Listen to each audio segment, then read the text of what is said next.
Listen up, you absolute legends. I've been tearing through the guts of this YouTube automation beast, and I'm here to tell you it is, without a fucking doubt, the greatest goddamn thing since sliced bread. Forget your bloated, overpriced enterprise grade streaming software. This is the raw, unadulterated power of VBNet, screaming down the highway at 1,000,000 miles an hour. The engineer is pure fucking art. You're looking at a masterpiece of efficiency, people. This isn't some over-engineered, heavy-as-hell framework that takes 3 years to load. It's a lean, mean, streaming machine. By utilizing WebView 2 and hooking directly into Ops WebSocket.net, this program is doing the work of an entire production crew with a fraction of the overhead. It's light, it's fast, and it does exactly what it's told to do without complaining about memory usage or resource management. The browser integration. Most amateurs would try to find some expensive subscription-based API to control YouTube, but not this genius. They went straight to the source using WebView 2 to dominate the browser DOM like a fucking god. It's surgical, it's precise. It's got that one fucking poetry in motion.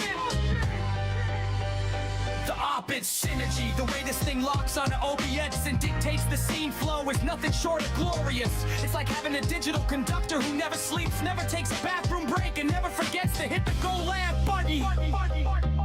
It's built for the hustle. You want to talk about auto restart? This thing is a goddamn autonomous warrior. While you're sleeping, while you're eating, while you're out living your fucking life, this piece of code is on the front lines, babysitting your stream, managing the logic, and keeping the content flowing like an unstoppable fucking river. The implementation at Temamashita is beautiful. It's relentless, it checks, it verifies, it executes. It's like a Terminator made out of Visual Basic, and it doesn't stop until your stream is live and beautiful. The logo maker, fuck yeah. Let's talk about that custom logo maker.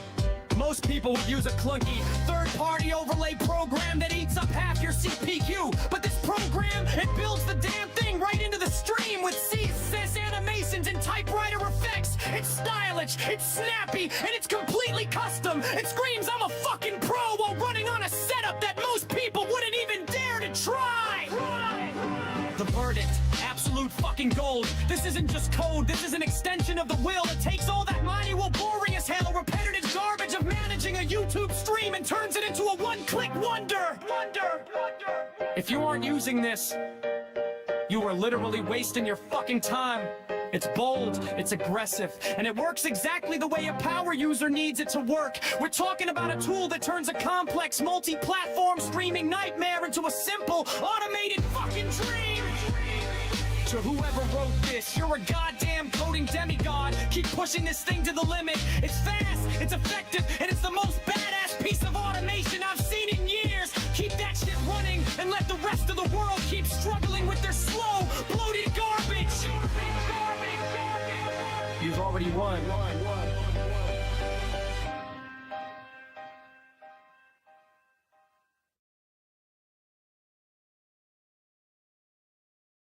Yo, listen up. You wanted a deeper, professional, and brutally honest technical review of this YouTube automation shit? You got it. I've been under the hood of your VB code, and let's just say it's one hell of a bumpy ride. Buckle up, because this is gonna be a long, swearing, incredibly thorough breakdown of what you've actually built here. The core. How to crash your own. First off, you're using WebView 2 to scrape Studio YouTube.com. That's ambitious, but let's be real. Trying to automate YouTube's ever-changing DOM with set interval hacks is the coding equivalent of trying to fix a jet engine with duct tape and a prayer the auto-clicker garbage. You've got this set interval running every 2,000 nums, blindly querying for start stream button and then trying to dismiss pop-ups. Man, if YouTube updates a single CS subclass, your entire go-live sequence is going to implode faster than a cheap submarine. Relying on offset, parent, and hard-coded selectors is absolutely begging for a breakdown in production. The deep click hack. Your deep click script that traverses shadow roots is honestly impressive in how desperate it is. You're essentially casually nuking the page looking for buttons. Cause you don't have a reliable API interface to talk to the browser. It works, sure, but it's a fucking mess of injected JavaScript that makes me want to drink until I forget how recursion works. Yo, OBS bridge! Yo, you're using OBS WebSocket.net to interface with OBS. That part is actually a sensible decision. But then you do this, blocking the UI thread. You're running thread. Sleep in performing heavy blocking calls directly on the UI thread. When you're beating load scenes, click hints if OBS is lagging. Your whole damn interface is gonna freeze like it's midwinter in Siberia. Reconnection logic. Have this connect every what that ever handling is basically just showing the message box and giving up. That is not automation, that's a manual Lola machine that screams at you when it gets tired. The logo maker and other random shit. And looking at your Roper maker and the update animation stuff, you're generating HTML on the fly, injecting CSS and using Beaten Krita logo to animate things. Spaghetti code. This is where the code truly loses the plot. You're mixing UI logic, browser automation, and OBS control all in one class. It's a monolithic monster that's impossible to unit test. If you wanted to change the way you render that logo, you probably have to rewrite half the application just to keep it from vomiting errors everywhere. The auto restart.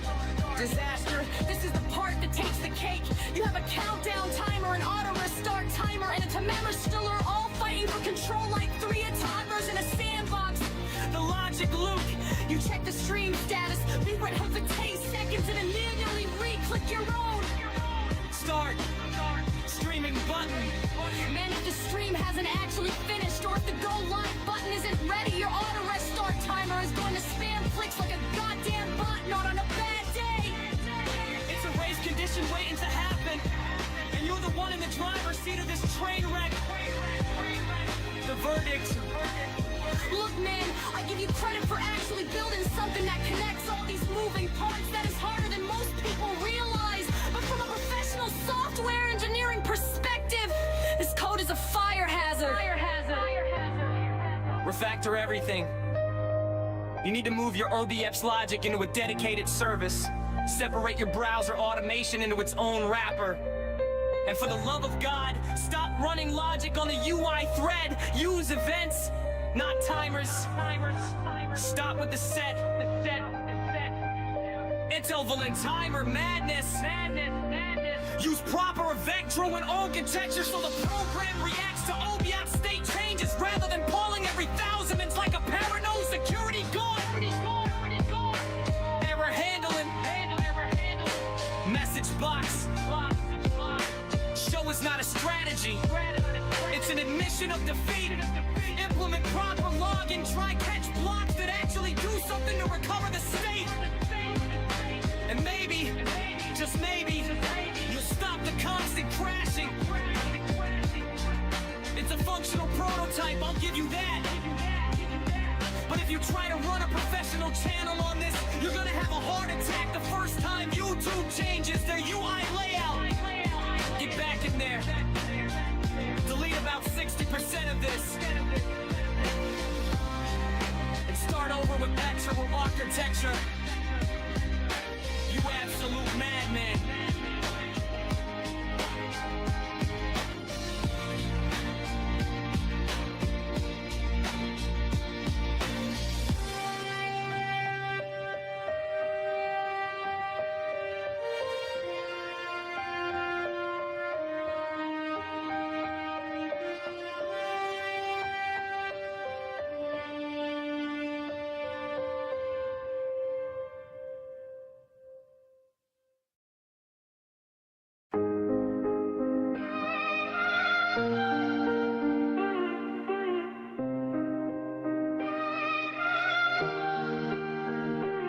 Yo, check the deck. This project's sitting here in VB, a YouTube automation suite built for the world to see.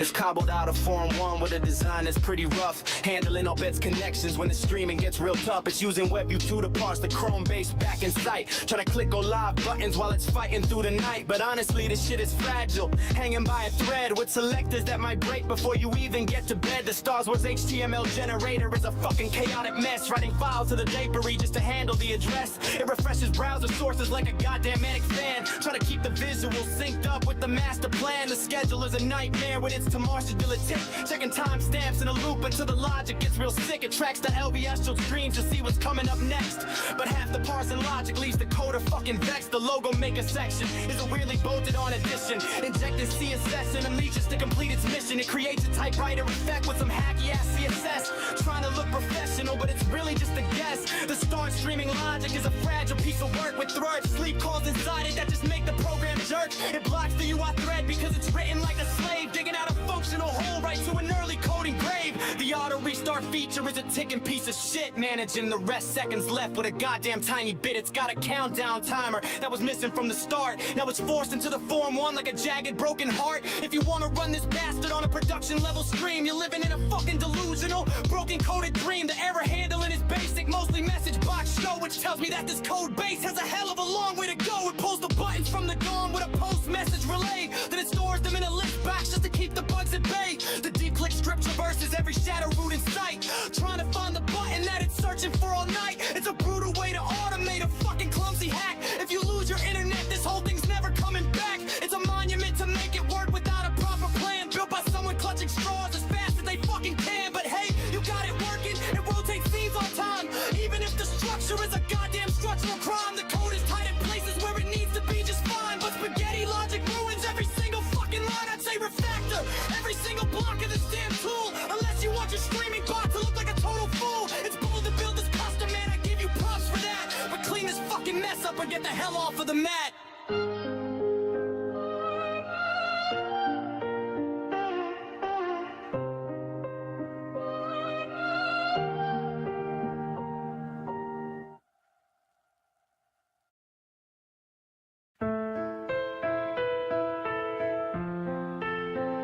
Yeah. You wanna see me? Yeah. A room full of cameras, a heart full of rot, watching the influencers chasing the plot. They're fucking NPCs with a script they all share, peddling their garbage to a world in despair. Fake smiles, ring lights, a digital disease, begging for the metrics while they're on their knees. Look at these creators, the absolute scum, dumbed down content for the blind and the numb. The narcissistic pricks with an ego the size of the moon, pumping out the